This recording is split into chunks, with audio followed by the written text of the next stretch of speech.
Set ka na appointment, pag nalaman, nagbebenta ng insurance, ginagano ka na, ine-ex ka na agad. Ikaw ba ay nagbebenta ng real estate, insurance at marami pang produkto kahit online? Napapagod ka na ba sa kakabenta? Baka mali lang ang sistema mo. Today, I will share with you the 3 proven secrets na ginagawa ko that makes me millions.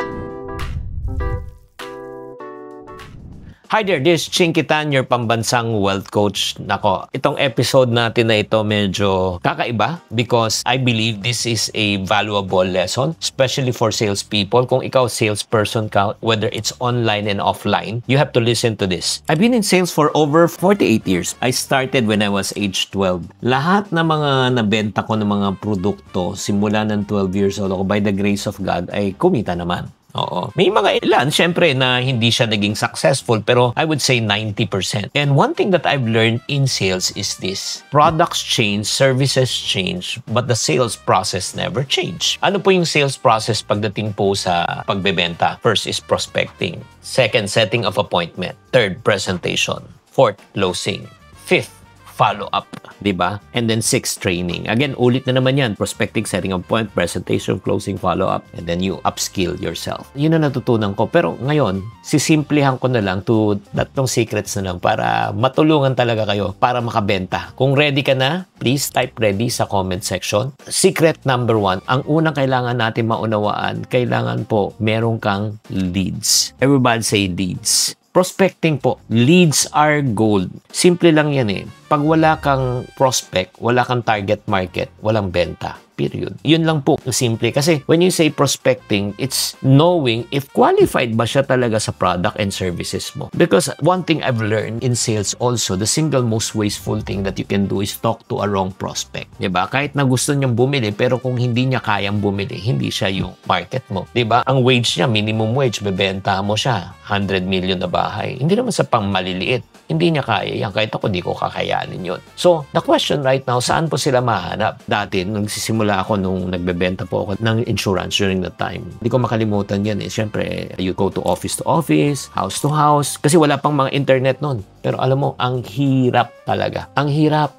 Oo. Kasi, set ka na appointment, pag nalaman, nagbebenta ng insurance, ginagano ka na, ine-ex ka na agad. Pero ngayon, alam mo, isang makahanap, grabe, social media. Tip ko sa inyo, join ka ng mga FB groups. Or if not naman, ang goal mo, hindi magbenta. Ang goal mo, magbigay ng value. Turo ka sa social media. Post ka lang sa TikTok, Facebook, Instagram, di ba, YouTube. Magturo ka lang about experience mo, on how you do client call, ano yung mga common misconception with regards to insurance. And then, as you educate people, di ba, people will ask, paano yan? Well, if you want, just contact me. Diba? Message mo ko. Or if not man, pwede mo sabihin, if you want a free consultation and a free coaching session with regards to your finances, contact me. Diba? Ito yung kagandahan yan. Hindi ikaw ang naghahanap ng kliyente. Yung kliyente ang maghahanap sa'yo. You will attract the right people. So, pagising mo, ay may nagme-message, ay may bago na akong client. That's secret number 1. Where do you get the lead? Secret number 2. Para makabenta ka, ito kailangan tandaan mo. People do not want to be sold to, but people love to buy. Ang mga tao ay mabentahan. Hindi na katulad ng dati yung pilitan ba? O pag hindi ka bumili, wala kang pakisama. Alam mo, kung gusto mo makabenta, build trust. Not just selling your product. Alam mo, at the end of the day, people don't buy products, they buy trust. People will never buy from people they don't trust. Agree? Why do you follow me? Why do you read my books? Why do you join my session? Why do you join my group, my community? Because you trust me. Alam mo, kahit sa negosyo, dapat hindi mo isipin yung paano ka kikita, paano ka makakabenta. Iisipin mo, how can you add value to other people? Diba? Kaya nga, alam mo, hindi ko makalimutan yung sinabi ni Zig Ziglar. That's really so powerful and I hope that you would embrace this. In order for you to get what you want, you must first help other people to get what they want and you will also get what you want in life. Like for example, I'm teaching this session to you for free. This is a valuable lesson. Why? Kung natuto ka magbenta, ang balik sa iyo niyan, hindi libo, daan libo, pwede kang makaklose ng kumita ng milyon. Agree? So, ang pinakamaganda niyan, ito yung diskarte natin. Give value to other people. Tulungan mo. And then after you give value to other people, share the client success stories. O ito, natulungan ko paano mag-financial planning. Kung nasa list ka, ito, natulungan ko na magkaroon siya ng bagong bahay, nakapag-invest. Ngayon, kumikita na siya ng ganito, monthly, kasi may umuupa na. Nagigets mo? Always remember, it's all about mission before the commission. Let me repeat. Mission mo na. Pag na-fulfill mo yung mission, commission will follow. Sobrang bang galing nitong session. Kung sobrang galing, type galing sa comment section. And the third secret, in order for you to sell more so that you won't get tired, help them solve their pain points. When you say pain points, ano ba talaga ang pinaka-problema ng target market mo? Diba? Like for example, ang pinaka-problema ng target market pag nasa real estate ka, hindi yung kung gusto niya bumili ng bahay. Hindi yan ang issue. Ang issue is kung afford niya bang bumili ng bahay na inaalok mo. Agree?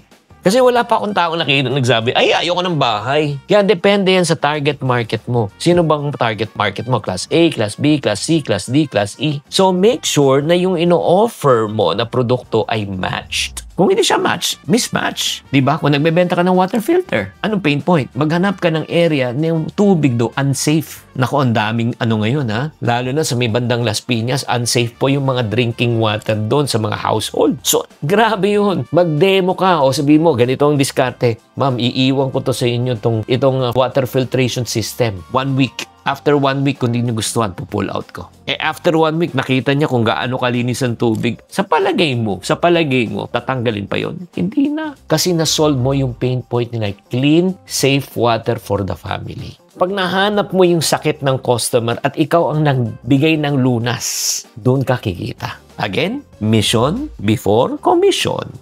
Woo! Kaya mga ka-friendship, nagustuhan nyo ba tong session na ito? Gusto nyo pa bang matuto kung paano pa magbenta pa more? Oo naman. Alam mo, meron akong isang masterclass that I've been teaching. Actually, I've taught this to mga salespeople and I charge thousands of pesos for this. And if you find value in this session and you want more, please, you type benta sa comment section. Bakit? Because I have a special program that you can access and watch. And FYI, this is not anymore for free. This session is for free. Pero kung gusto mo ng buong playbook ko, mag-invest ka because I just want to attract the right people. Just type benta in the comment section. Padadala ko sa yung link in order for you to access kung ano yung secret ko, kung paano pa makabenta pa more. Thank you very much. I hope magamit mo to para makabenta ka, para lalo pang gumanda ang iyong kita. Tatandaan, parati ko sinasabi, tamang karunungan, tamang disiplina ang susi sa pagyaman.